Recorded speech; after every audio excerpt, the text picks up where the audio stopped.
Alright, so this class is titled, What is Beautiful Art? And is there a purpose to which we seek it out? So this is it's a very provocative question, and it's a heated one, a controversial one, because how can you even make a statement like that? What is beautiful art? A lot of people are like, well, beauty, it's whatever I myself view to be beautiful. Everyone here is probably thinking of something different when they think first of, like, you hear the word beauty. What's the first thing that comes to mind?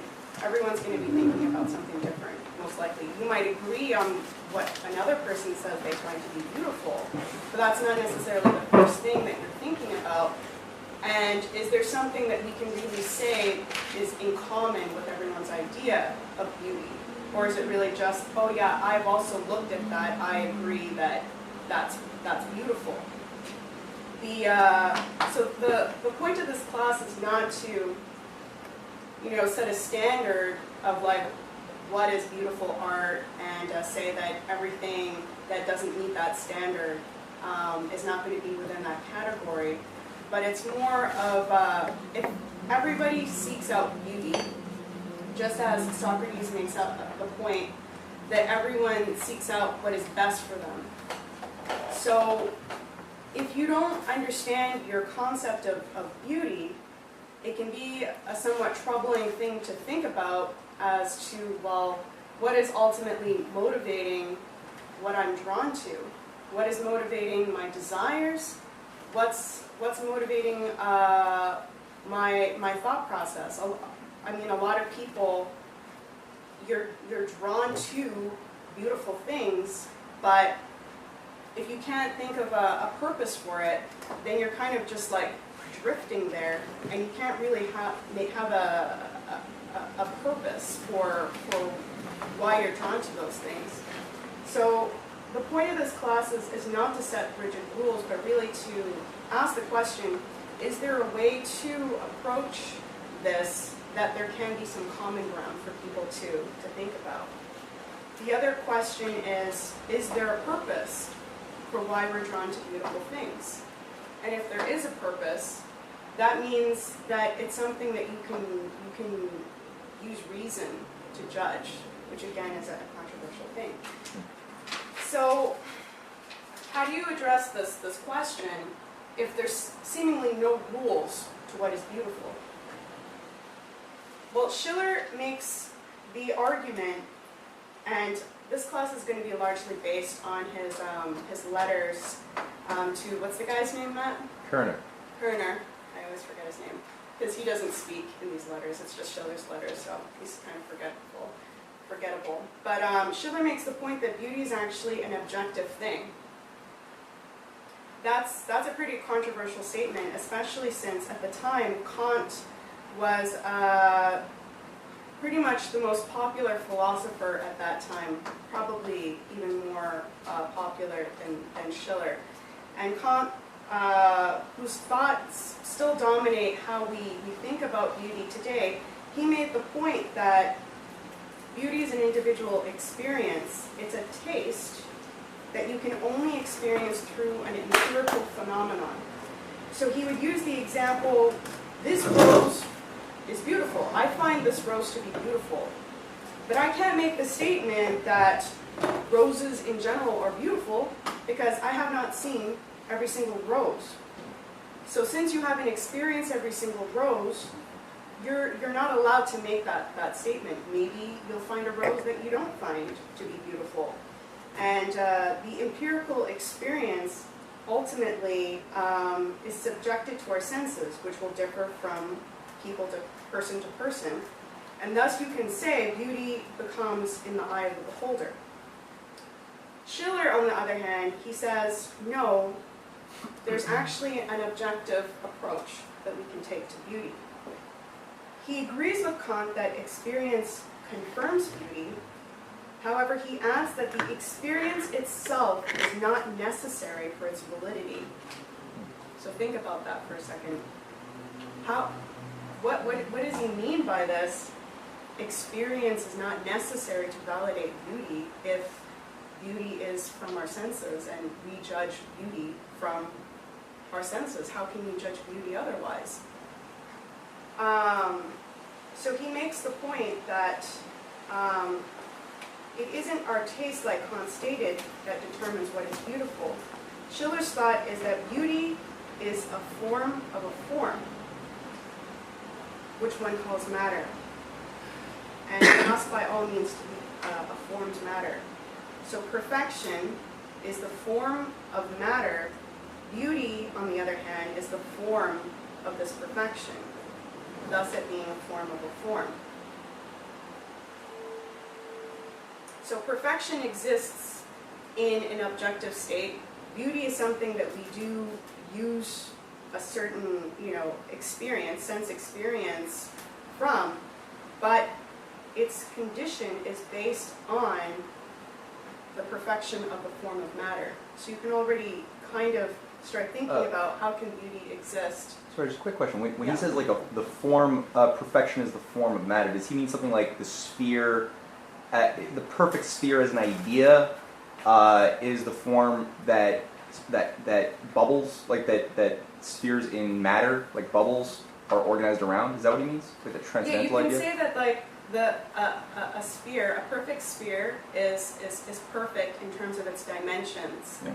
But then we look at the appearance of a bubble, for instance, and we take pleasure in seeing a perfect bubble, or what appears to be a perfect bubble, because you never get quite a perfect bubble. In the material world. And so beauty is coming already from this idea of perfection. It's already made, its existence is based on a condition of the form of perfection. But it's not completely, aware of what it's doing, how we view it.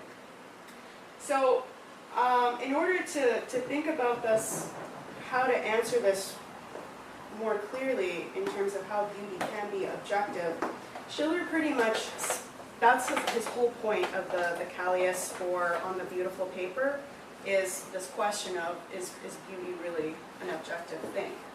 So, don't be afraid. This is the only slide that looks like this, but before we go further, there's just a few terms that we need to kind of think how Schiller, think of this as like an approach to a hypothesis. So right now Schiller is hypothesizing, and he starts his paper out this way, that beauty can be objective. And he's the only one to say this. Everyone else says that, you have three other versions, which if I can remember, it's like objective, rational, then you have subjective, rational, and subjective, sensuous. But no one thinks that it's just like objective, sensuous, that's how Schiller words it. It's an objective sensuousness. So just really quick how Schiller is thinking about this. He breaks down conceiving appearances, which is what beauty is, right? It's an appearance of something. He breaks it down into two categories of observation and representation. So Schiller is saying that observation is when it directly goes to our cognition. So again, you can use the example of like the sphere, for instance, and you know that you're finding beauty in it because of something that it's representing that's higher than just the appearance of the beauty. Then you have the other category of representation, which is that you're contemplating it, and the representation can act upon you in a passive or an active way. So passively in that it's just kind of like you're receiving the impression of it, and actively in the sense that you're trying to put it into some form of reason. Then you have two forms of reason, theoretical and practical action. Theoretical, again, is the representation with cognition, and is further divided into intuition, which is an accidental thing, concepts which are necessary. What he means by accidental and necessary is that you can have an intuition that something is true, and you are somewhat, you're basing it on your cognition, but it's not really a fully developed thing, and these things can come to you, but it's not that they necessarily have this, like, you know, they're not concrete yet. Whereas concepts, they're concrete, they're things that you've discovered to be true, they're necessary for the formation of reason.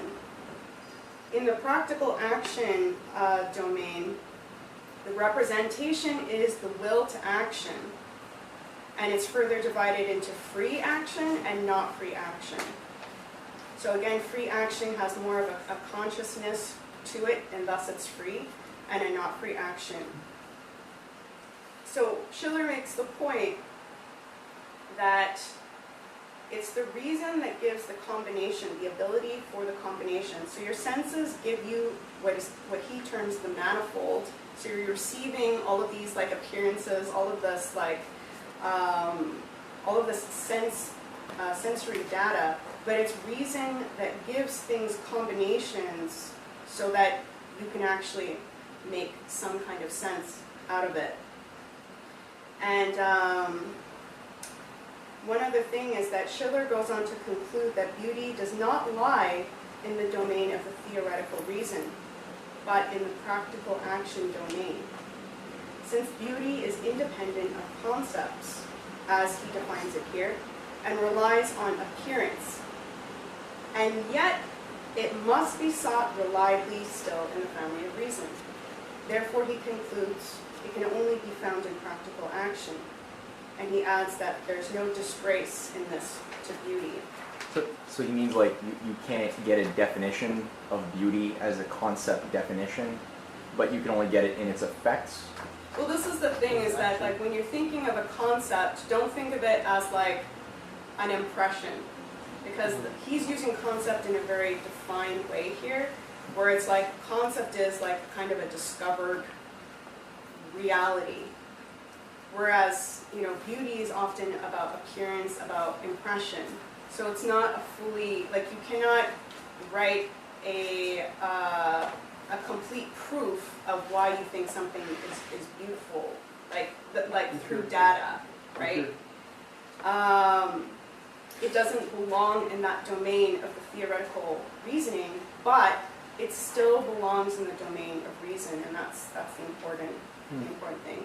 And again, it's looking heavy now, but it's gonna get lighter later on. We just have to form a basis for how we're gonna approach our hypothesis to beauty in order to look at the examples and then judge them whether they are beautiful with this standpoint that Schiller is introducing to us. Matt, do you want to read it? Yeah, okay. Want to read it? I'll read this one. From an action of the will, or moral action, it demands imperatively that it be through pure form of reason. From an effect of nature, it cannot demand, but wish that it be through itself. That is show autonomy. That it show autonomy, sorry, that's a typo. Oh, that it show autonomy. Pure self-determination overall is a form of practical reason. Pure self-determination overall is a form of practical reason. Therefore, if a being of reason acts, so must it act out of pure reason, if it shall show pure self-determination. If a mere being of nature acts, then must it act out of pure nature, if it shall show pure self-determination. For the self of the being of reason is reason. The self of a being of nature is nature. Okay, it means like lower living forms in nature. Don't even think about Don't lower. think about that. Okay. Don't think of it as All right, I'll throw that away. Now, if practical reason discovers in contemplation of a being of nature that it is determined through itself, it ascribes to the same similarity of freedom. However, because this freedom is merely lent to the object by reason, since nothing can be free except the supersensible, and freedom itself can never fall as such into the senses, since it is merely a matter than an object since it is merely a matter that an object appear free, not actually is. So is the analogy of an object with the form of practical reason not freedom in action, rather merely freedom in appearance, autonomy in appearance. Does anyone want to try to summarize what that meant? I know it's very heavy. I could give an example, but I don't know if you have examples. Well, it's not about examples so much as to like explain what is Schiller, how is Schiller categorizing these things?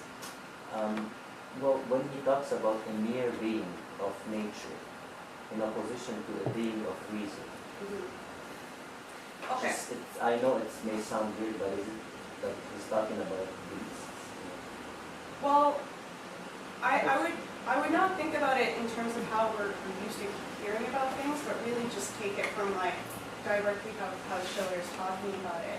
And that's why it's important that we define some of the words, the definitions already, because Okay. Schiller has a different idea when he uses some of these words, like practical reason. If I were to just say practical reason to you, you know what we Well, would the think. first one he says, from an action of the will or moral action, it demands imperatively that it be through pure form of reason. From an effect of nature, it can but wish that it be brought through itself. That is, show autonomy. Yeah. So, well, first from an action of the will, so something human, or like necessarily requires a human being for the will, or moral action, it demands imperatively that it be through pure form of reason. So if you will something and you take a certain action, it has to be completely from yourself, like self-moved. You know, if you're doing something because somebody shamed you and said you should do the right thing, and so therefore you will to do the right thing, well, that doesn't count. Because it's not issuing forth just from yourself. It's not it's not from pure reason. So from effect of nature, it can but wish that it be brought It through has to be itself. completely your own will. Yeah. So this already That it seems shows to be autonomy. a bit of like a contradiction, because he just said that beauty lies in the domain of practical action. Yeah, and that's what he says there. So we want to like not to answer all of this right away, because it's a lot to think about, but to already have that in mind, that there's a bit of what seems to be a contradiction. Hold on, I just want to elaborate a little bit, and then I'll take your question. So what he's differentiating here with action of the will is that it's not the same as practical action. It's not even a free action, because you can have free action in the state of a being of nature. So the action of the will is different in terms of just this idea of free action. And an action of the will is equivalent to moral action, and thus it is governed by pure form of reason. Whereas nature, you can say that, like, you know, my cat is like He's very very catty. much of this being of nature, right? Where he just does whatever he wants and he's completely free, but he's not free on this level of reason. He's free in his being of nature. And you know, there's many other examples of this. So the differentiation between pure reason and pure nature needs to be very clear in people's minds, and that pure nature, the being of pure nature, can have a similarity to freedom, but is it ultimately free if it doesn't have an action of the will? So it's an appearance of freedom. When we look at something in nature, it has the appearance of freedom, but you can't quite say it is ultimately free, because it doesn't have that ability to really judge an alternate course, you know, to rearrange it if it's not the best course.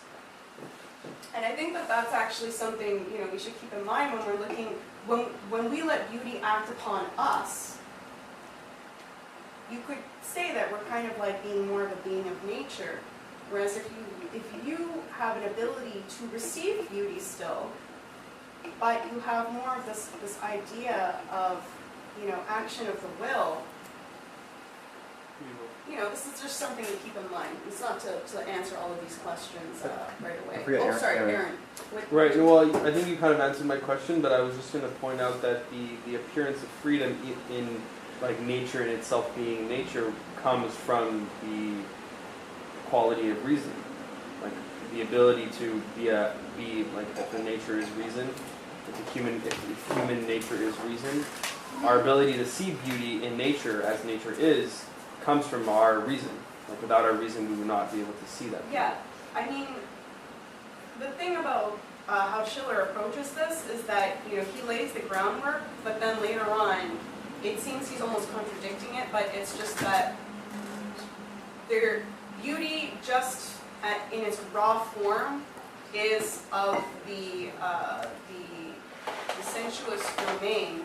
There's still always reason there. You can't ever rid yourself completely of reason because we're thinking people. Right. But there is another way to think about it, which we won't address right away. Also, reason is not logic either. No. It's not. No, there's no understanding in beauty in its raw form. Does someone want to read that? Agreement of an action with the form of the pure will is morality. Analogy of appearance with the form of the pure will, or freedom, is beauty in the broadest meaning. Therefore, beauty is nothing other than freedom in the appearance. What do you guys think about that? Agreement of an action with the form of the pure will is morality. Analogy of the appearance with the form of the pure will, or freedom, is beauty in the broadest meaning. Therefore, beauty is nothing other than freedom in the appearance. So we already made the distinguishment between action of will, which just constantly remind yourself it's different from practical action. Action of will, which is pure will, is morality. Being a being of nature, which has a certain idea of freedom in it, is an analogy at best to freedom, because you're not ultimately, you don't really have a choice to alter your course. My cat cannot decide, this is kind of a selfish thing to do, or not a more base thing to do. I'm going to change my mind on it. But there's something about that nature of being that we find just beautiful, because it's uninhibited. It's uninhibited, but not in like a degraded way. No, it's nature. Uninhibited in a way that we respect. Just like, we find dignity in certain animals like lions or like eagles, like certain animals that we find hold themselves with a certain amount of grace. It's that idea that this being is acting from its pure nature, which is free, and there's something that causes us to react to that, and we find it beautiful, and we can find it dignified. Okay. So Schiller uses this example. I think it's fitting as the first example we're going to determine as to what is beautiful and what is not beautiful. And so what Schiller does is he takes Baumgarten, which I've never heard of, but apparently he was a well-known philosopher during that time. And he's asking, which line would you find more beautiful? And before you answer, let's just ask that question first. Which line do you find more beautiful? Top one. Why do you think it's more beautiful than the bottom one? Symmetrical. The bottom one's symmetrical too. Top one's free. Well, no, look at the way it ends, where the I and the L. Oh, sure. Okay, yeah, maybe. Okay, so Baumgarten's view, which I think is worthy of us noting here, he says that the wavy line is beautiful because it is always changing its direction, thus is representing multiplicity, and always returns again to the same direction. thus representing unity. But then Schiller makes the point, if that were true, then the below example would be just as beautiful, which also represents multiplicity with the A to I, Right. and then the unity with the K to the L. I don't know why it skips a letter. So Schiller makes the point, the argument, that the second example is not as beautiful to us because its direction changes more abruptly, and the former is more unnoticeable. He says, nature loves no jump. If we see it make one, then we can see violence has been done onto it. The wavy line seems to have a voluntary movement to which one can assign no determined point in which it changed its direction. The wavy line is therefore distinguished from the latter by its degree of freedom. And just to note that wavy lines also occur in nature, which we do find beautiful. That's a flying snake, by the way. Flying snake? Those aren't Yeah. real. Yeah, they are. So a dragon? Yes, they are. Wait, what about I have a picture to prove it. what about shark teeth? They're in nature and they're jaggedy. But Sorry. they're not. We don't find it beautiful, though. No, we don't. We're something scary. Yeah, right. Good call. Stick your hand in this beautiful mouth. So we're gonna now that we have this basis, we're gonna look at a few examples and we're gonna be very honest as to how we feel about them, okay? And they're gonna be in representations of twos. So you have this example of a sculpture. It's called Wood Sculpture of Naked Woman by Carlos Baez Barrueto. I don't know what year this was done. Have a very good look at this. I'm sure everyone's enjoying this. And then you have this one, which is called Diana the Huntress by Augusta St. Gaudens, which was done in 1922. So who wants, how do I, oh, the arrows are like, okay. Who wants to take a gather as to, is there a difference between these two? Well, they're both two naked Let's ladies. first ask the question, does everyone find this beautiful? Yes. Sure. Does everyone find this beautiful? No. Less. Oh, less. Still beautiful. Okay. So, share your thoughts. Why is this one less beautiful than the other one? Well, there's a different emphasis. That's one way of putting it. More harmony in the forms. More harmony? How so? From simply aesthetic. How is there more harmony? Well, you know here like she has some. She's more she has manly. Lord, yes. Is she? Although That's the a shoulders female are form thin. too, though. That's not a manly form. That's a female Well, form. she has a less firm. Her waist compared to her But it's ses hanches, c'est plus droit. right. Well, I think that one thing you want to maybe ask yourself too is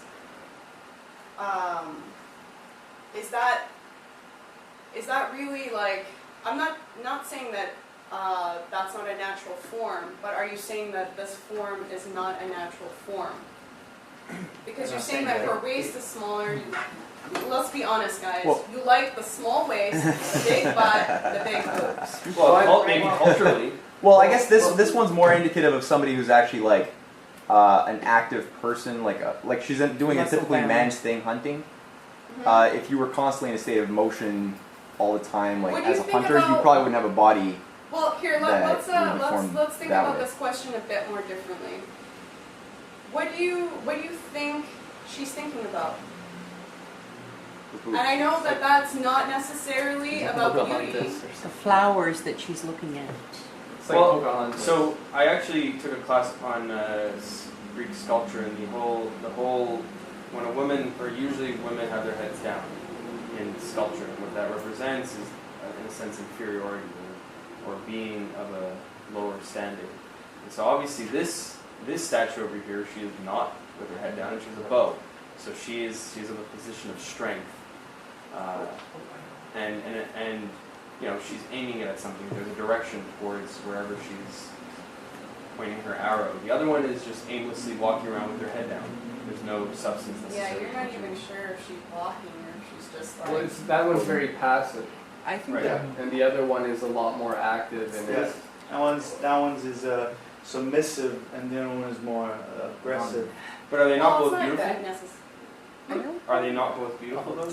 Well, this is the Just thing, is that they are both beautiful, but what is the qualitative difference, let's say? Is there such a thing as a qualitative difference in beauty? Mhm. Can you even put that out there? Because that's already very controversial in our society. Say something about it. Sorry, Dave has been calling me first. Oh, well, I had another, but if the idea of the form, because we're talking about form, so if we're just looking at that, there's all sorts of observations, but in one form, there's an emphasis on, it's very voluptuous and very generous proportion.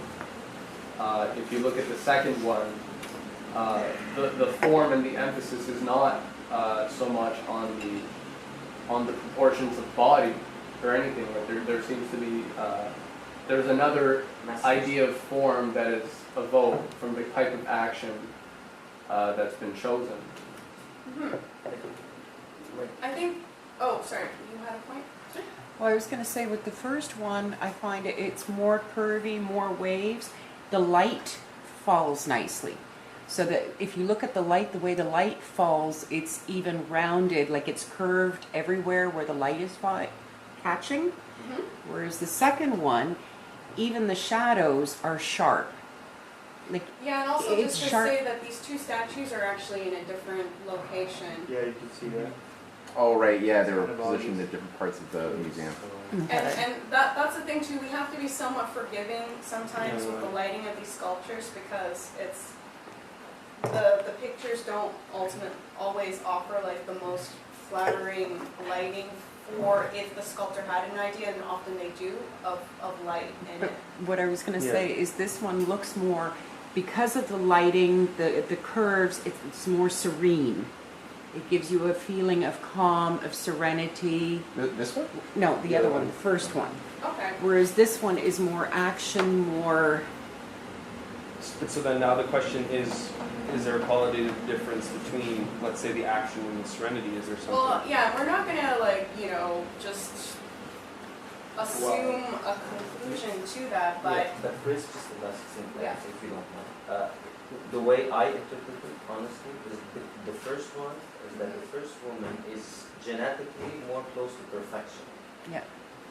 but this is the genetic- thing, from a is like, genetic how point are of you determining your idea of perfection? And Right. not to answer that, culturally ingrained.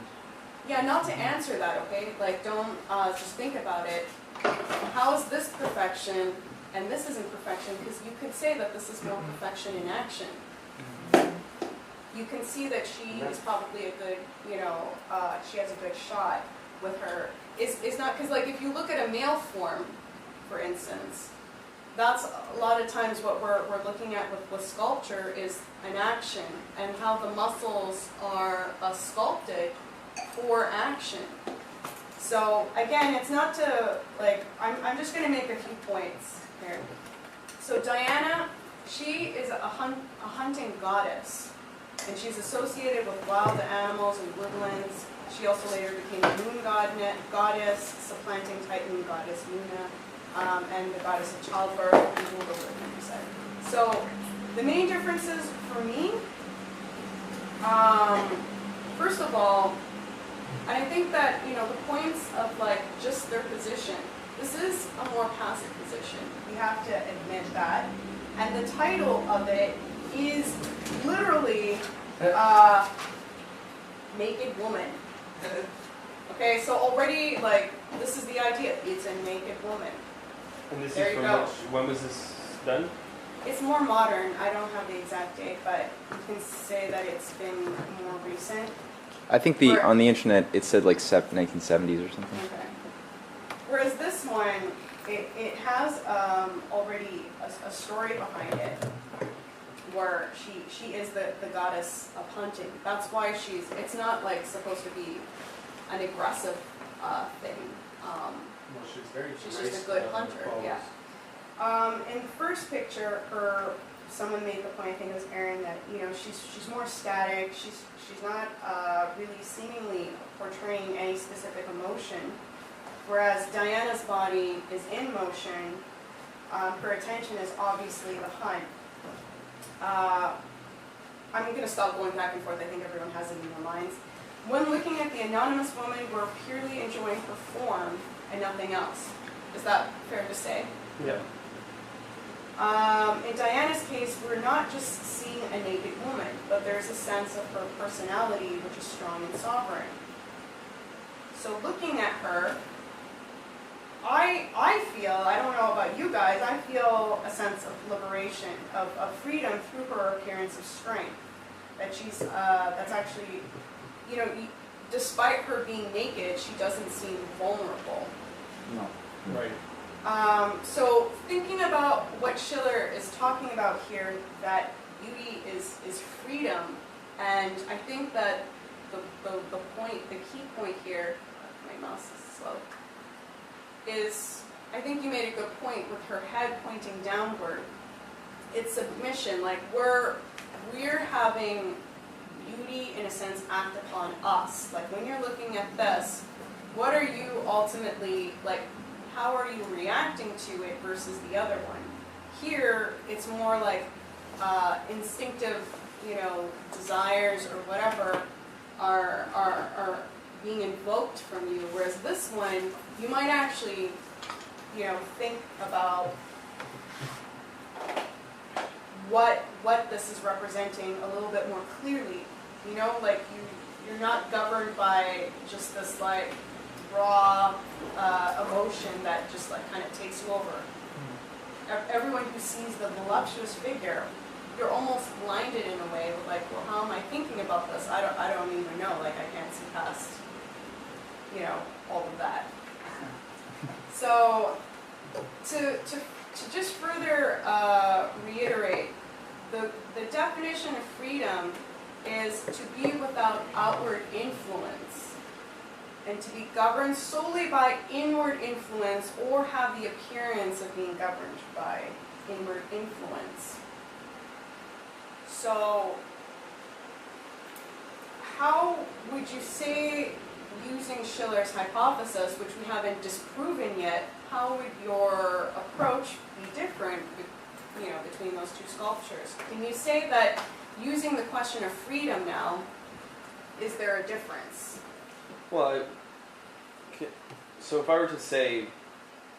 And I mean like nature too, Right, right? so like if I were the to say freedom that... of being yourself in nature. Is she being herself?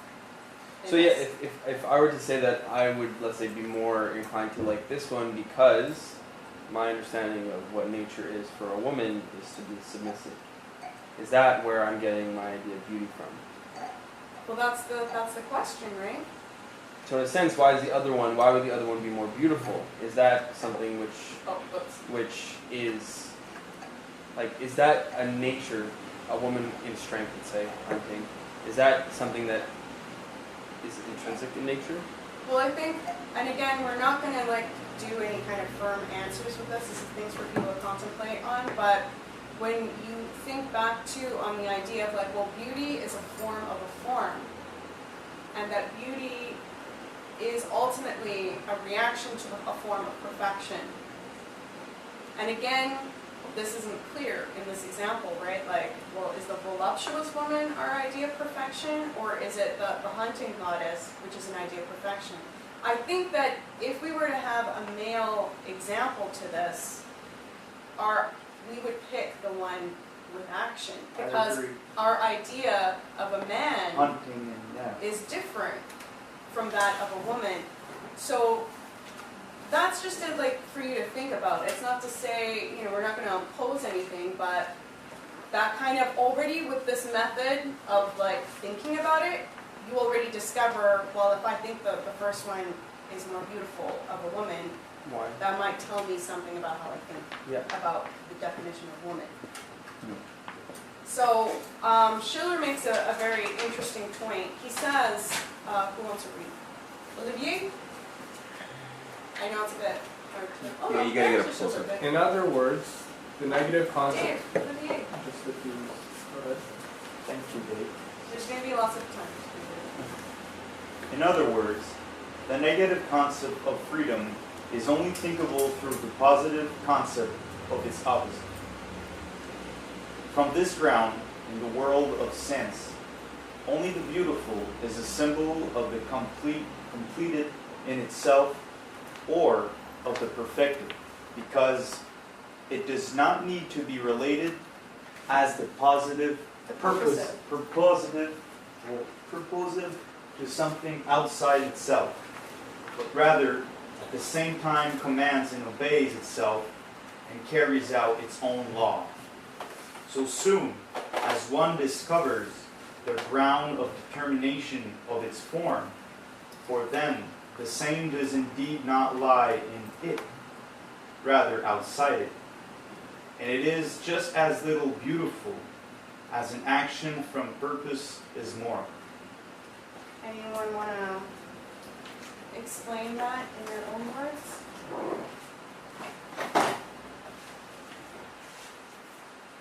So keeping in mind, looking at these two sculptures, Schiller again is talking about how do you look upon something with an appearance of freedom? How are you determining that it has even an appearance of freedom if it doesn't actually have pure freedom?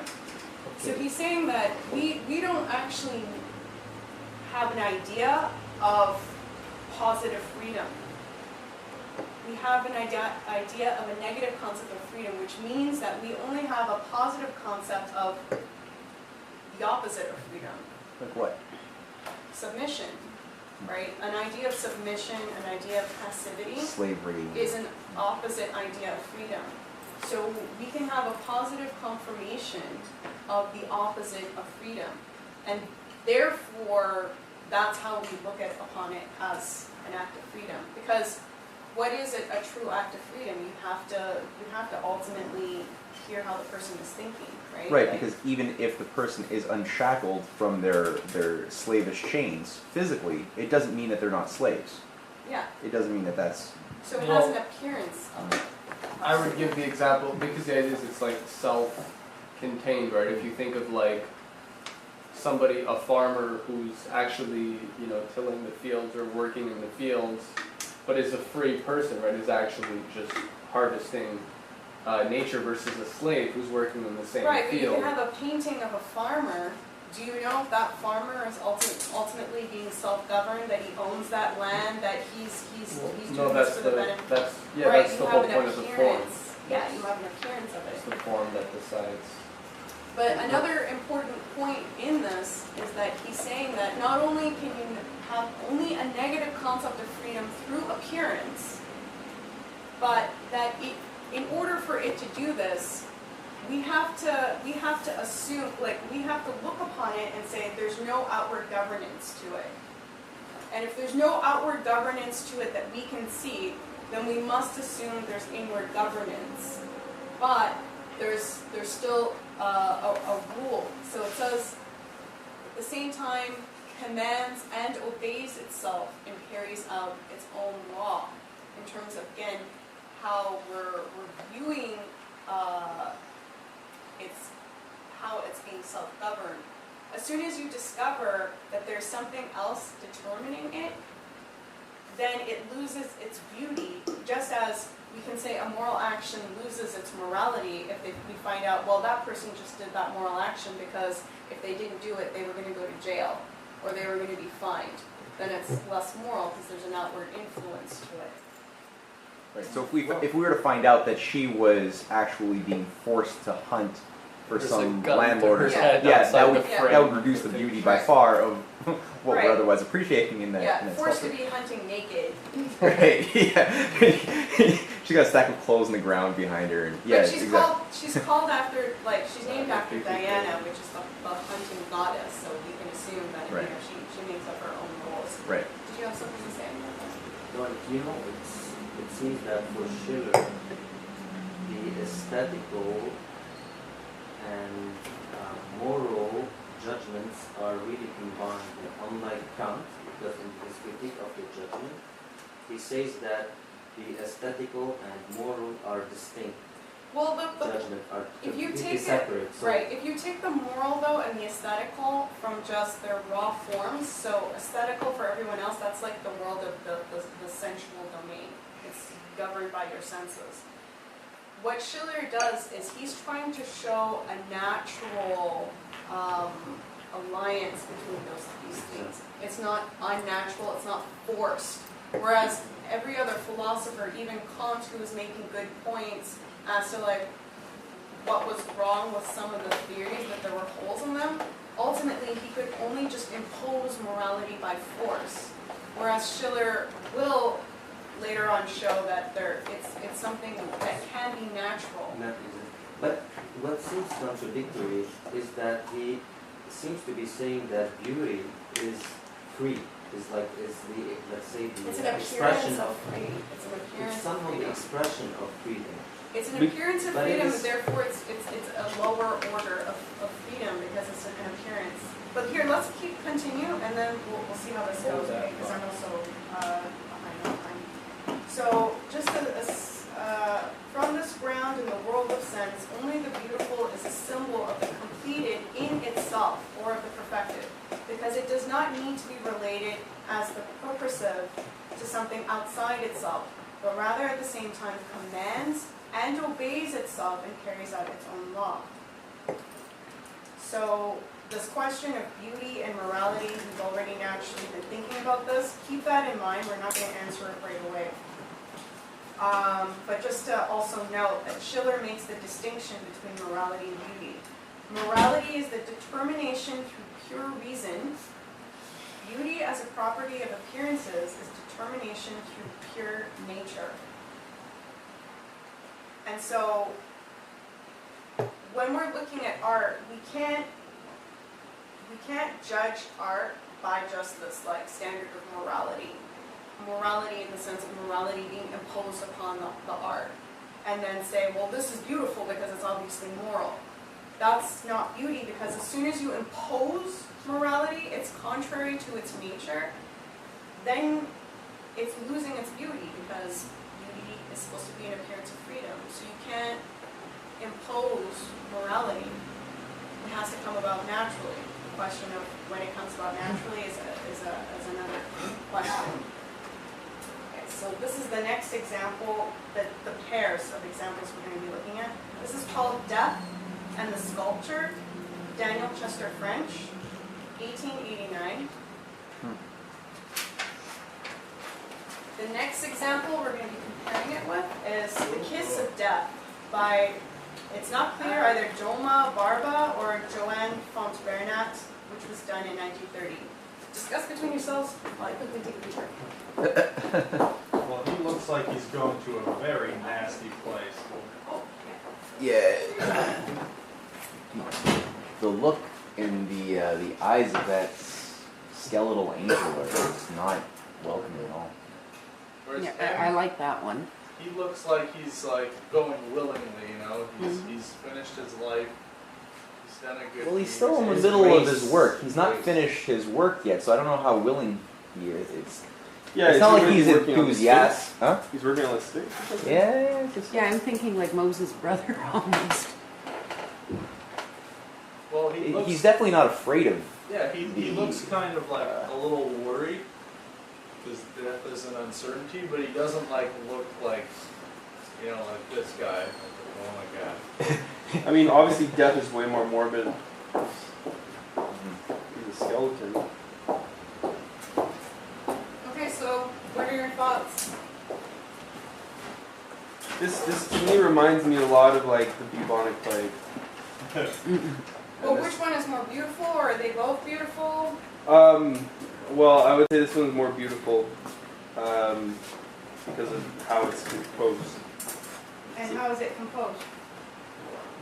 Well, they're both standing, which is putting them on an even playing field, which I particularly think is significant because it's not exposing or depicting death as being this kind of unwanted visitor. this kind of this mystery person or this mystery entity And that also to comes keep in. in mind too, their titles, right? One is Death and the Sculptor, the other one is The Kiss of Death. And so why do you think this one is not as beautiful as the other one? I think the first one, they're both like ascending, whereas that one, he's going like, you know, like it's a But kiss on isn't top of the help. He's Isn't like, it aesthetically pleasing? no. It's talent. There was obviously Some talent. way. Yeah. You know, whoever sculpted this had talent, but Here it looks like death is consuming the Yeah. man. And the other one, it looks like, you know, it's like they're taking a sort of journey together. Well, the way the- I the- would put it, because in the other one, Mm-hmm. if you think of the idea of will, because he's talking about a human being, right? So he Right. talks about it being of reason, and you know, if you use reason, then necessarily there's a question of will. If you have the will, you can't just be a being with reason and not have a will. You know, it's unlike animals. Mm-hmm. So the question of will here is not clear. Like the person looks like passed out, or you know, it's not even clear. You know, there's no idea of sovereignty that you can really identify with. You know, like he's just being snatched out of the air, you know, by a vulture, basically. You know, could be a beast. The other one, there's actually an idea of whether he's willing it or not. It doesn't seem like it's against his will. Right, there seems like there's something pushing beyond just a question of for or against. Looks almost like a He's like dance. reaching out to her. But there is the idea of will and of the human. There's a human quality to it, which manages to come through. Does anyone disagree? Well, I was going to say that this one seems more of a rite of passage, so to speak. Like it's a transformation into this ascension that this character on the right is going to be ascending into, which makes it more harmonious and makes it seem a bit more pure in aesthetic, whereas the other one seems like death is being imposed on this character, which kind of takes away the rite of passage that death actually is. It's something that we own, but it's a transformation that we have to look forward to. and I think like in the other one where the sculptor is sculpting the Sphinx, you know, that as a historical reference or relevance or something that again exists today, like we all know what the Sphinx is. So he's not just dying, withering away, that he's actually leaving behind something that is immortal in a sense. Non-egotistical. Very good, guys. And Also, also the first this one one. is, it's like the death is, it's like a human person. It like, rather than just thinking that a human being is what they are when they're alive, this is death as like a human being that had died previously, but it's still part of humanity. You know, so that rather than thinking there's a discontinuity, you're alive Right. and you're Yeah. dead, this death is like a skeleton, it's no longer human. Right. So you guys pretty much like went over the differences very well. Wait, Christine? Yeah. One last thought here. Well, this one too, if you look, it's like death has even stripped him of his clothes because the clothes are hanging on the hip of. Actually, that's his rags. The rags of death that are covering So his the guy's private completely parts. naked. Yes. Okay. Also, Again, he looks stripped of. He looks like he's been semblance stripped. of Yeah. Sovereignty. death is looking away. It's like he doesn't really care about that guy. He's like, he's ready for his next victim. But the other death, she's like, you know, she thinks about the person. I'm sorry, your time is up. You're coming with me. She has a bouquet of flowers too in her hand. Yeah, That's really but funny. she's more welcoming. The other one is like, I'm just doing my job here. Yes. It's sort of like this gives you sort of a sense of without this kind of conception, how do you define a person as human? If you just sort of something that's alive, while biologically it's alive and you're dead, how is that human? But if there's death is something that people that lived previously that you sort of There's compassion there that there's not under. Raphael, just speak out. No, what I wanted to These say people aren't going to raise is their that hands. if And we you're in the wanted, back. if we wanted to somehow deploy our moral judgment to appreciate beauty, definitely we would be inclined more to. But we're consider- not. That's the thing. I'm not Ah, asking sorry, people because I went to to do the a moral washroom. judgment. Okay. I'm asking people to be just completely honest in what they think is beautiful, and because let's be honest, guys. In our culture, we see stuff like this all the time, and people are attracted to it. So why is that happening? So again, it's always, even though beauty acts upon us through appearance, Schiller makes the point that beauty is objective, and beauty is still in the domain of reason, even though it acts in this domain of appearance. So we still have the ability to judge why we're attracted to certain things. I can still say this is beautiful. A lot of people, okay, in our culture right now would argue that this is beautiful. And like one thing I want to add between the difference between them, although I think you guys did a very good job, a very, very good job, is that this person is squatting over him like an animal. I think it was, that point was somewhat made. And if you look at his face, like in certain angles, if you didn't see his face, the death's face straight on, it would look kind of like a kiss. But as soon as you see his face straight on, it's like, that's not a kiss, that's like sucking the life out of him. And the man is just like, it's like almost a Dracula picture, right? Like the guy is just like kind of like that. There's nothing there left of him. Whereas in the other one, the man is able to confront death with him still being himself. Yeah. There's no dignity in the second one. No, It and doesn't also exist ultimately sorry, there's a delay with the mouse. This one makes you fear death. That death is ultimately a perversity to life. What is the meaning of life if we all have to die and that's what we confront? Whereas this one, I didn't read I don't know if there's an explanation to this, and to be fair, like I didn't read the explanations to the first, all of the examples we've looked at so far. What I look at with this one, and the fact that she is holding a bouquet of flowers is very odd for death. Why is she holding flowers which represent life? He's in the middle of his artwork, and she gently is intervening upon him. And it's not clear if she's intervening upon him that she's going to take him in that moment, or if she's gently reminding him of her presence.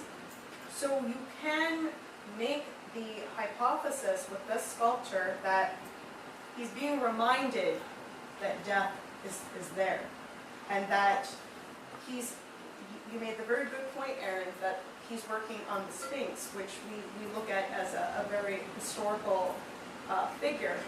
So it's like the artist that is meeting his mortality, but is in the process of making something that is everlasting. What did you want to say? I just want to say that even the flowers are a representation of this inevitable death, because flowers die, and even during their life they're beautiful, and they bring beautiful sentiment. I don't have an answer for this, but why is death holding them, right? So in that sense too, like her coming up to him with these flowers, for me this does not look like she's calling upon him in that moment. Now, yeah, it's like your time is. I wanted to also make a point that this is a sculpture in a cemetery in Barcelona. Can you imagine, like, people are, they have to visit their loved ones who've passed away, and you have a sculpture like this representing what is death, which ultimately is how we're thinking about the point in life, is very much dependent upon how do you view death. Because if you view death as a perversity, do you really think about immortality? Is immortality possible? Or is it just all a cruel joke? So just to... There's no value to life. Yeah. There's no compassion. Yeah. No, I mean, it's a menacing thing to see when you're mourning someone's passing away. No, it's just that I'm still not understanding what, like, is Schiller trying to explain to us that beauty is somehow an inherent quality of the object under contemplation? Like it's No. already. We'll just take it step by step, because this is like an extremely heavy subject, and it's not, like, don't expect that you're gonna have some overall conclusion of, like, you know, the facts after this. I'm fine with Can I that. say But something? you said that it's subjective, right? At a certain point, you said it's like It's there's beauty. something Beauty of is. subjectivity. I think that what we need to remind ourselves is that beauty is in the domain of appearances. That it's in the domain of practical action in reason. But it's also an appearance of freedom. So, like, again, these are hypotheses that Schiller is putting out that we have to be thinking of. We Yeah. haven't necessarily proven that that's true. I'm okay with that, but at a certain time, at a certain point, sorry, he talks about the self, what was it, like Determination? determination. Somehow, every one of us should deploy his internal moral law. Let's say it abides to a certain internal moral law. Yeah, but Right. right now, The but right appreciation. now, so far with how we've defined morality and beauty, there are two different domains. So the question is, that we have to keep it in the back of our minds, because that's not the ultimate question we're trying to address right now. There are many questions, but like, morality he determined as pure reason, beauty as pure nature. That's them in their most raw form. It's not like that's everything that beauty is, but that's them in their most raw form. Before I take any more questions, I just want to add, so Kant, in his critiques of judgment, again, this is something that a lot of people find them saying the same thing today. He provided a thesis in his critiques of judgment, which says that nature is beautiful when it appears as art. Art is beautiful when it appears as nature. So you can make the argument, well, isn't death a cruel joke on life? Does anyone really want to die? Isn't death, like anyone who's seen people die, is it really something noble? Is it really something dignified? Isn't this a more true representation of what death is?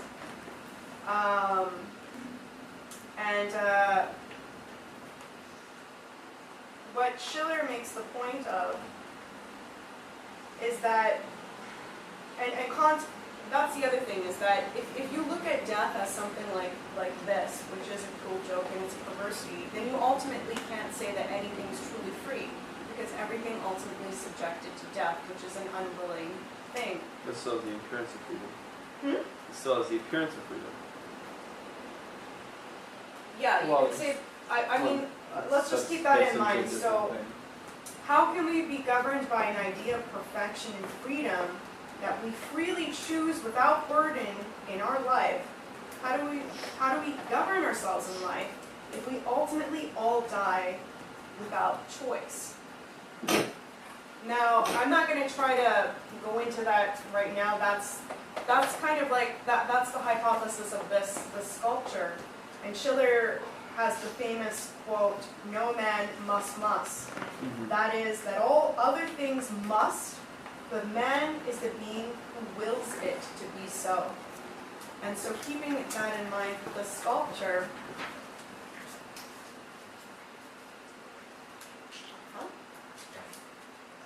bring in the camera. I'm only getting half your face. Huh? I'm only getting half your Send the face. angle of the camera. Yeah, now I can see you. That in this one, there is a contemplation of, if you have a concept of immortality, then death doesn't really hold as much weight on you. It's not an easy thing to have, like, we're not going to have a concrete answer to that, but it's something to keep in mind. Who wants to read this one? And the naturally beautiful we see with our eyes, that it is from itself, that it be through a rule, the sense does not speak to us, but rather the understanding. Now, however, the rule is related to nature as compulsion is to freedom. Since we now merely think of the rule, but see nature, so we think of compulsion and see freedom. The understanding expects and demands a rule. The sense teaches that the thing is through itself and through no rule. And again, just as a disclaimer, this is all from Callias on the Beautiful by Schiller. So, does anyone want to try to summarize that in their own words? So, this is what I was going to mention a little bit before, was that I think what Schiller's getting at here is that when we're viewing something that is just nature, or something that just exists and that is not, that maybe has the appearance of freedom but doesn't actually will. Where we find beauty in these things is in its appearance of freedom through its own nature. And then through human beings being, our nature being reason, this is where we see beauty in the things we create. But or can the we things that really are. say that our nature is reason? Because why are we in a culture that we're in right now if our nature Right, is reason? so I guess the answer, not the direct answer or the empirical answer, but an answer could be that our culture is in itself not living by its nature. Yeah, it's not being natural. Or it's living through one form. Like, Of its this nature. is the thing, right? Is that Schiller is talking about morality. Like, often, this is the whole point of everything that Schiller composes. Poetry, his plays, and his papers is how do you unite morality with nature? And he even says something in his paper along the lines that he views nature as like nature in itself as something higher than like any of the rules. Yeah. So it's not to say that nature is just this lowly form that we need to tame and domesticate. That's the problem of the Kantian approach, is that it's ultimately you're imposing a force upon something that is supposed to be a representation of freedom, Right. even though it's not completely. And there's a lot of psychology in this, because it's not full freedom, but it is still representative of freedom. Yeah. I guess in thinking about both what you said and what Aaron just said, because Aaron, I guess, was also implying that the human compulsion should be in our nature to think. Like, that should be, just like birds fly, they're compelled to fly. There's no rule that say they have to fly, but their compulsion is to fly. Which is why beauty ultimately still is in the domain of reason, but it's a different reason. Yeah. It's a different beauty, too. Yeah.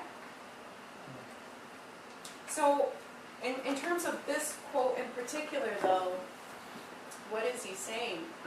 He's saying that this rule, the naturally beautiful actually has a rule. And again, think about how his hypothesis is that beauty is an objective principle. There is a rule, because what are we talking about all of a sudden? We're not just talking about willy-nilly senses, where we're using a rule in terms of the most general rule being it's a representation of freedom, or an appearance of freedom. But our sense does not speak this to us. It is our understanding. The rule is related to nature as compulsion is to freedom. So when we think of the rule, when we see nature. So when you're seeing nature, you are thinking of a rule, but you're not thinking of it consciously, you can say. There's something that you're reacting to, and again, if you look at beauty as in a form of a form, which is perfection, that's a rule. Perfection is a rule. But you're not seeing that when you're looking at beauty in its perfection. And then you see compulsion is freedom, so it's a reverse, where you're using now the cognitive, the compulsion for morality is actually an act of freedom. Well, it's not something we're forced to do. And so where it's ironic though. Sorry. it is ironic. Because usually people think of compulsion and they think of something devoid of free will. It's like Right. you're impelled to do it outside your free They're will. both But they're- is different. Well, not ironic, but they're both paradoxical. Where like you're saying there's a rule and there's nature. Yeah. That's contradictory so far with how we've been explaining things. And compulsion is freedom, because you have these two domains that are acting upon each other, and which one's going to win out? Is it really a battle between these two domains, or can you have a harmonious union with them? So he makes the point that where understanding, which is cognition, expects and demands a rule, the sense teaches that the thing is through itself and through no rule. But it does have a rule.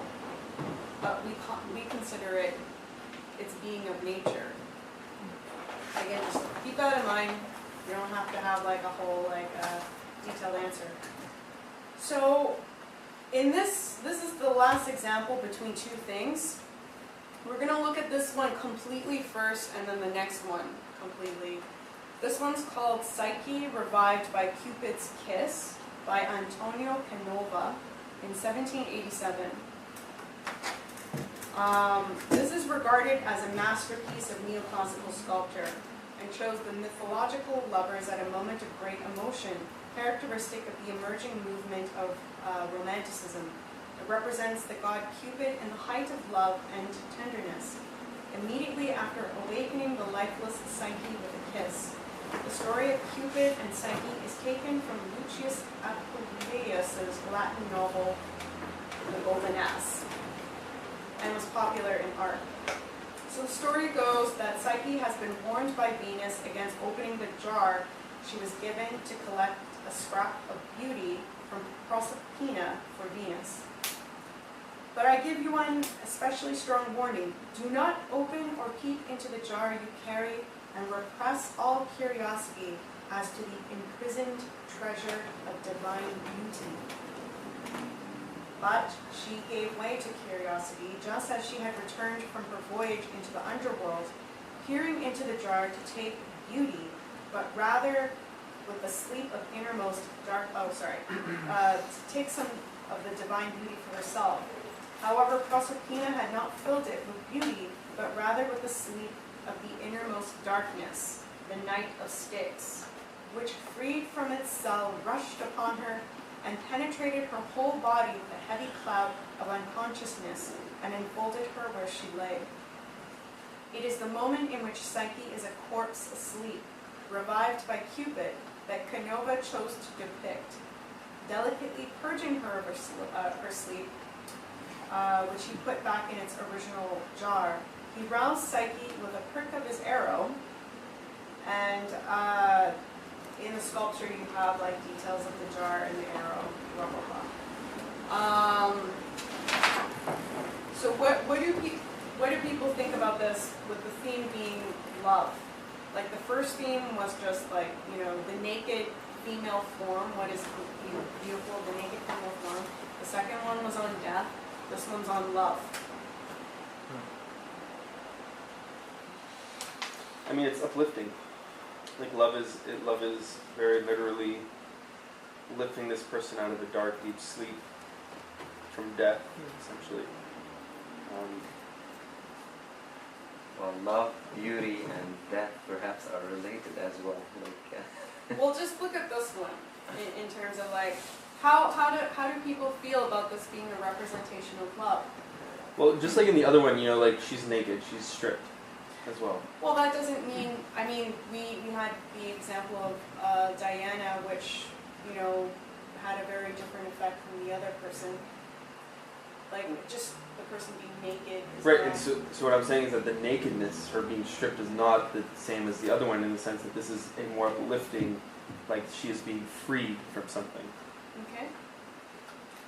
To me, it's more a depiction of desire than love. For me, Cupid, he gets struck by his arrows and you're suddenly like, Well, for me, that is more desire than love.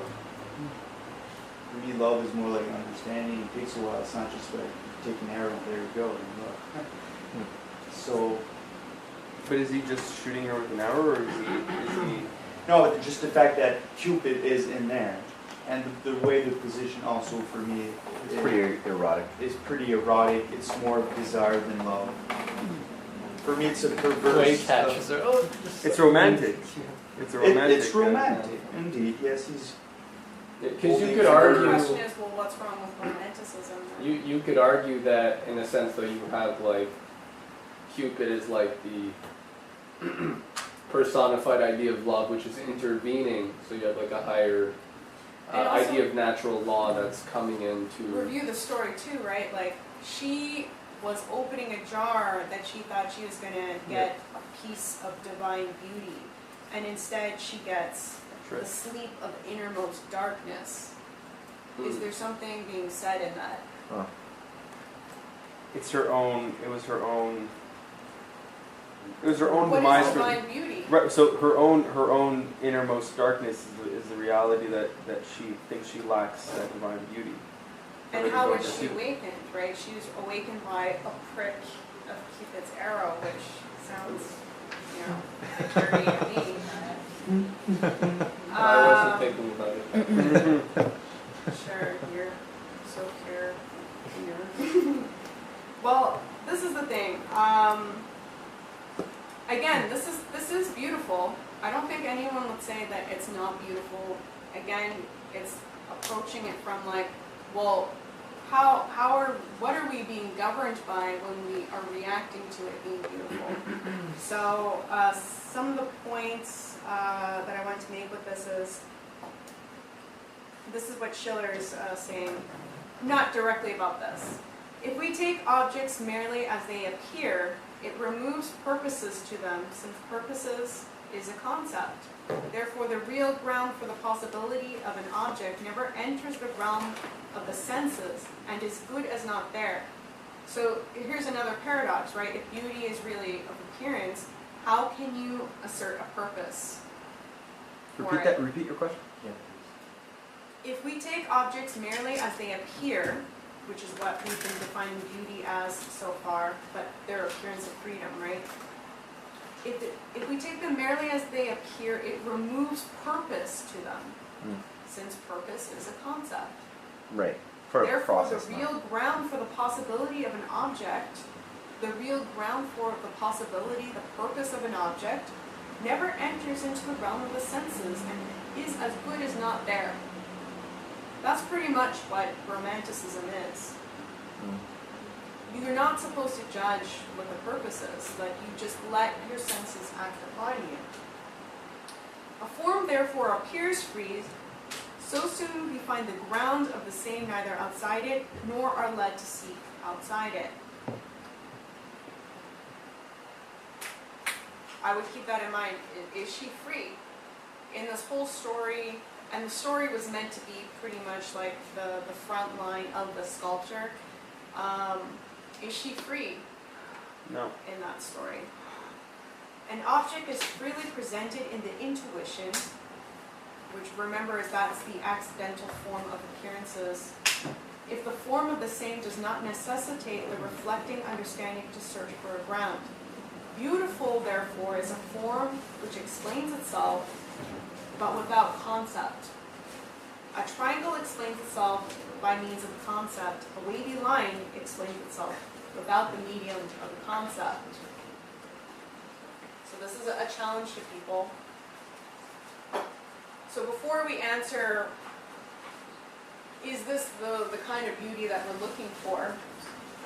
Well, I forgot that I had that. Do I want to read that? Sure, why not? Who wants to read? However, nothing in nature nor in art is truly free of purposes and rules. None is determined through itself as soon as we reflect upon it. Each is there through another. Each is there for another's sake. None has autonomy. The single existing thing that determines itself and is because of itself, one must seek outside of appearance and into the intelligible world. However, beauty dwells only in the field of appearances, and there is therefore no hope at all, by means of merely theoretical reason and upon the path of reflection, to come upon freedom in the world of sense. Clearly, the power which the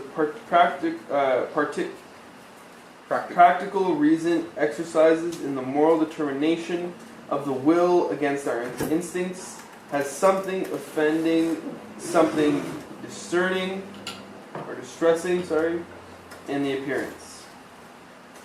We wish to see compulsion nowhere at all, not only when reason itself exercises it, but we also wish that the freedom of nature be respected, because we consider every being in the aesthetical judgment as a self-aim. And it disgusts us to whom freedom is the highest, and that something should be sacrificed to the other and serve as means. For that reason, a moral action can never be beautiful. If we look on the operation whereby it is frightened away from sensuousness. Our sensuous nature must therefore appear free in the moral, although it is really not. And it must have the appearance as if nature merely carried out the instructions of our instincts, in which they bow down, directly opposed to the instincts, beneath the dominion of the pure will.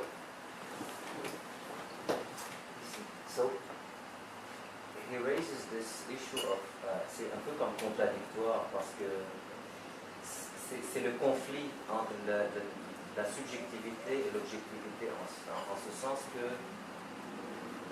il dit au début it is nothing in nature nor in art is truly free of purposes and rules, etc. So ce qui veut dire que when we appreciate beauty, we always have to rely on the purpose of the object under You can think about it this first. way. You can say that when you're looking at something beautiful, you're more reacting to something than thinking about something. So there's already two types of beauty there. Because I would hope, all of us have experienced the other form where you're thinking about why something is beautiful. That it's acting more on intelligibility of it. So it's not that morality and beauty are opposites that cannot naturally unite, but that it's the reason that unites both of them. And that's something that people have to think about. It's not something that can just be enforced through a definition. But in terms of the summary of this, we already agreed that nature is not actually free. It's an appearance of freedom because it does not have the act of the will. Because in order to have the act of the will, you have to be conscious of everything in terms of what are your options in order to decide this particular will, right? So for something to appear free is different from true freedom, which is a conscious will of self-determination. So what he's saying here is that it's to remind us that beauty is not completely an illusion, but it's not based completely in reality. It's appearances. Appearances is not reality. So we have to be aware of what's being played upon us right now.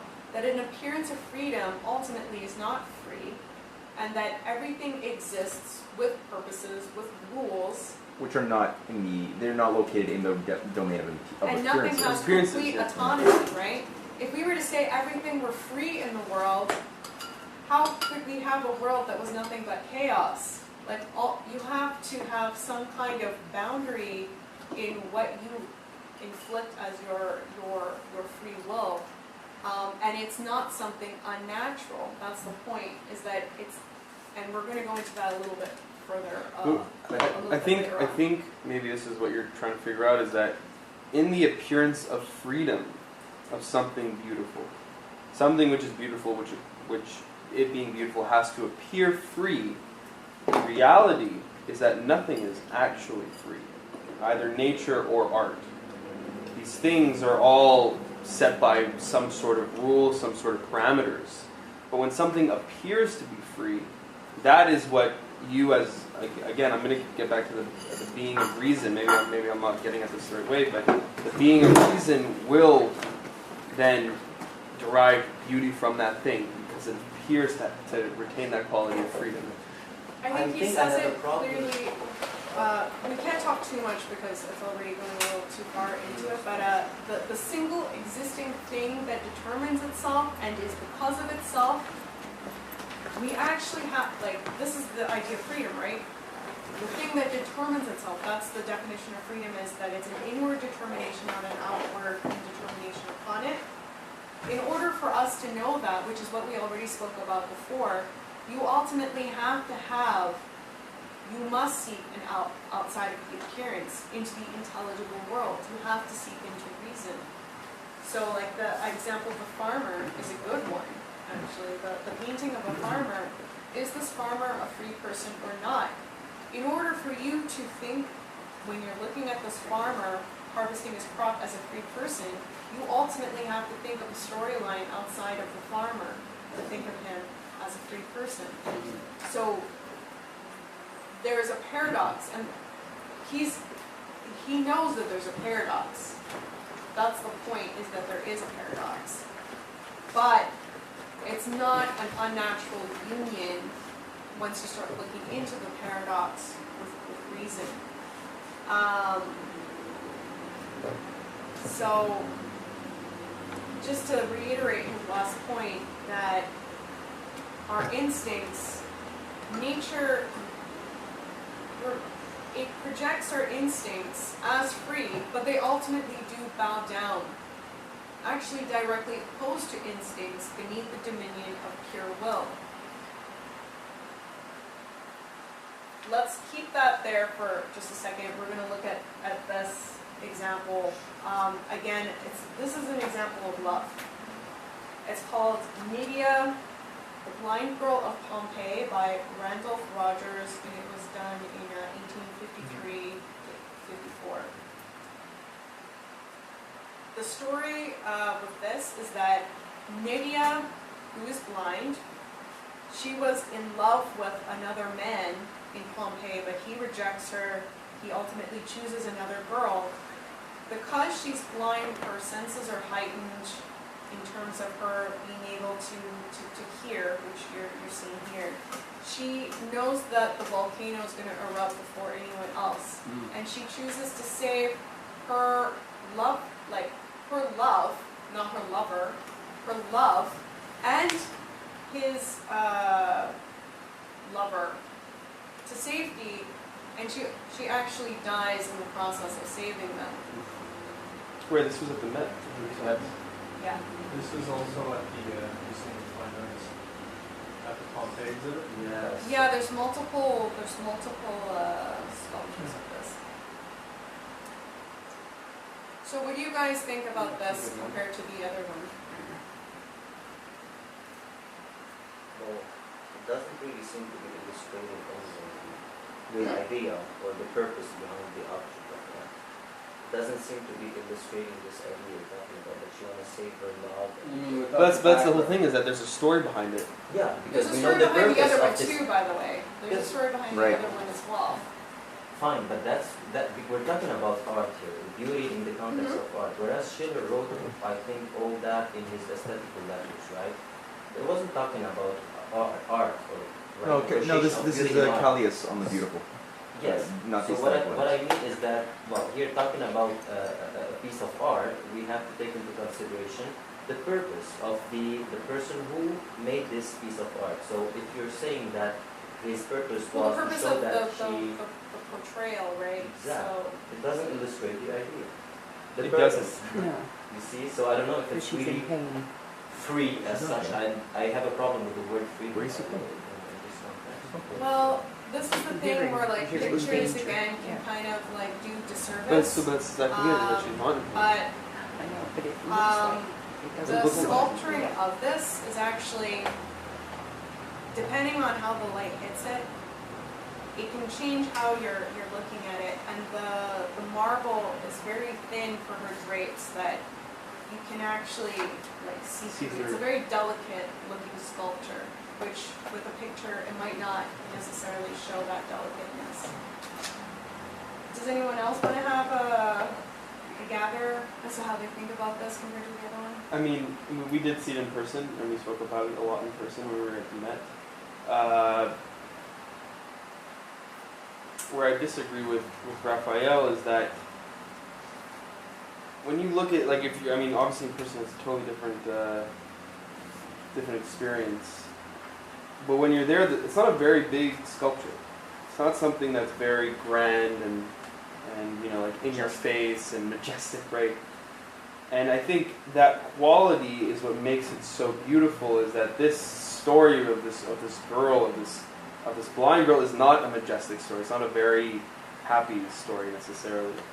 And in itself, it shows, because the statue is so delicate, because the statue is the way it is, that in itself, and again, like in this appearance, that regardless of what was going around at the time for this girl, like she was still determined, even though she was blind, even though the city was burning and people were dying around her, and she eventually died. It didn't stop her from blindly moving forward.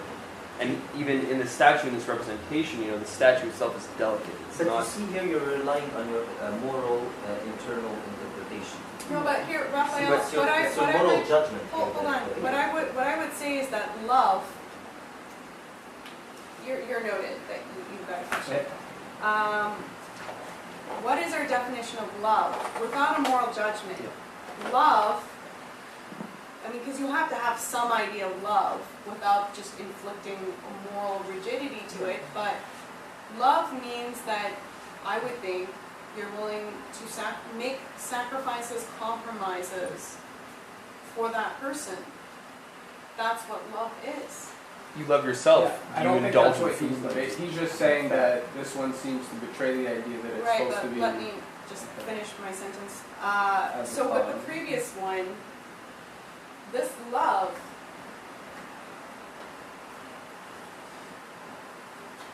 it's sleeping, you know, it's like a sleeping beauty. She's awoken by Cupid, and it's a very, like, you know, romantic, you know, gesture of her being awakened, which in the sense of reason, like there's no reason in this, like she's awoken by Cupid's arrow.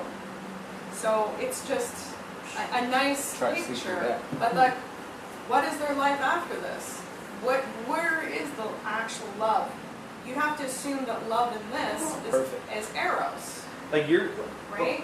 reading the symposium after this, you're gonna see very quickly that this is the absolute representation of love. Well, Well, okay, so hold on. So in Nydia's case, so it's more free.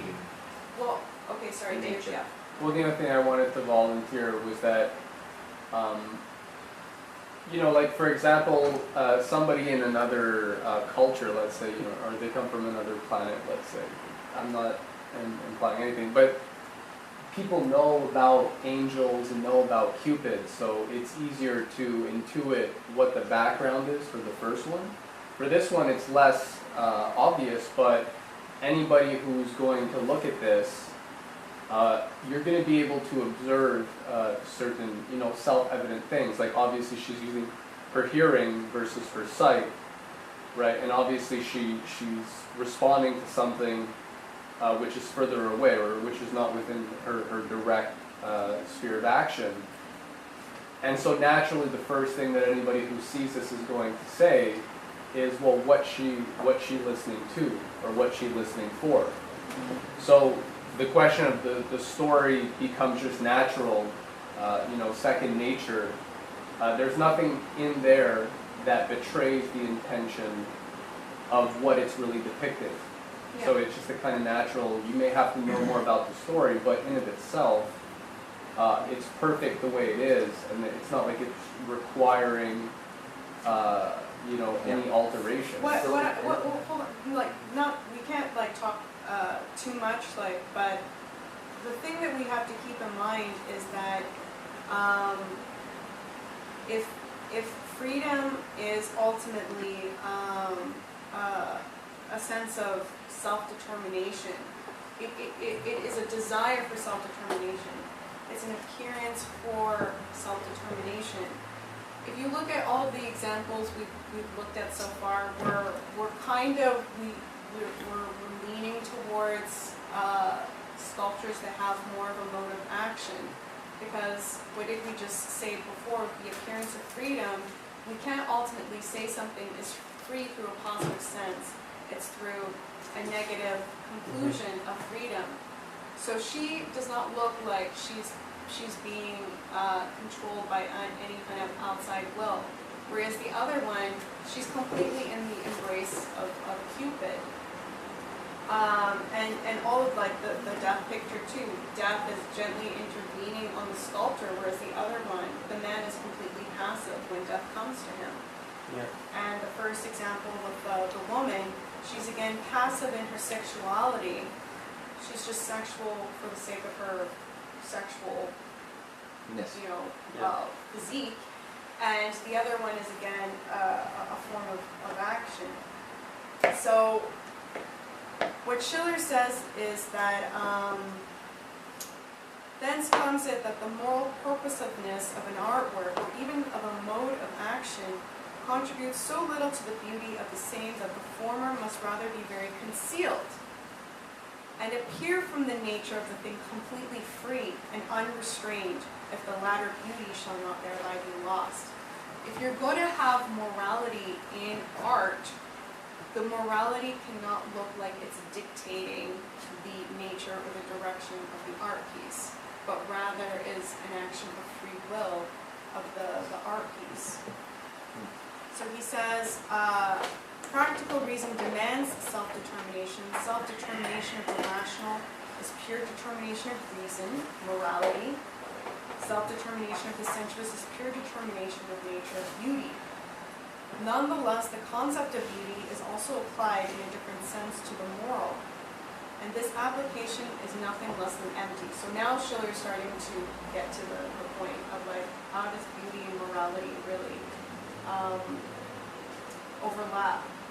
Although beauty only adheres to the appearance, so is moral beauty nonetheless a concept.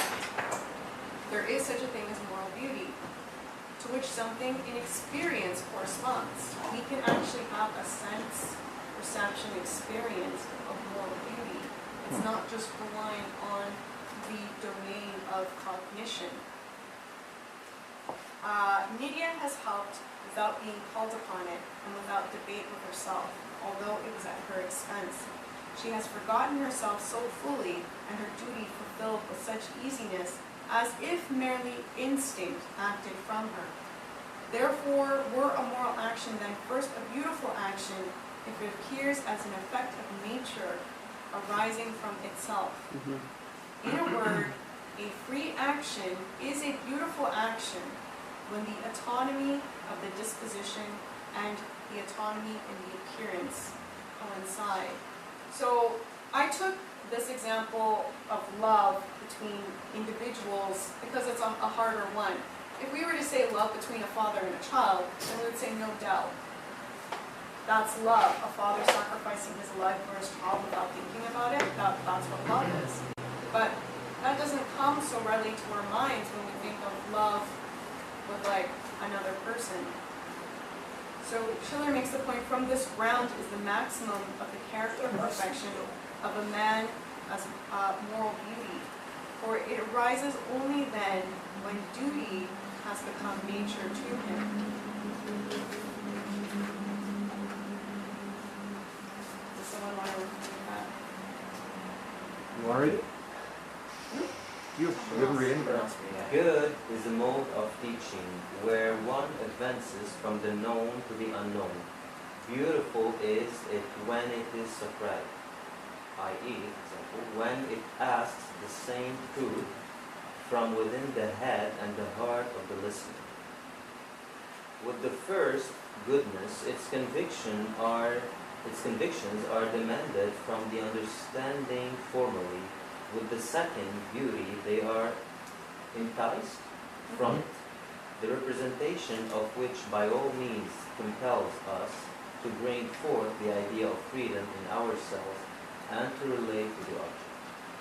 So that's pretty much how you align morality and beauty. He's saying that goodness is a mode of teaching that teaches us something with the mode of cognition.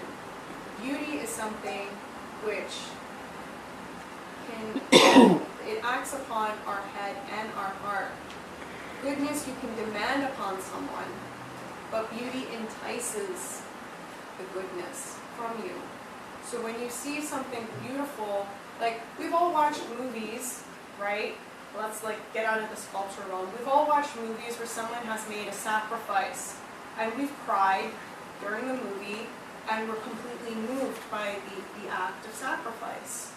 Why are we moved by that act of sacrifice? Nobody wants to sacrifice themselves. No one wants to cut their life shorter than it is. We're moved by someone acting Selflessly. yeah, it's an instinctive reaction to intervene upon something that ultimately is more oppressive to the whole than it is to themselves. And that's why it's beautiful.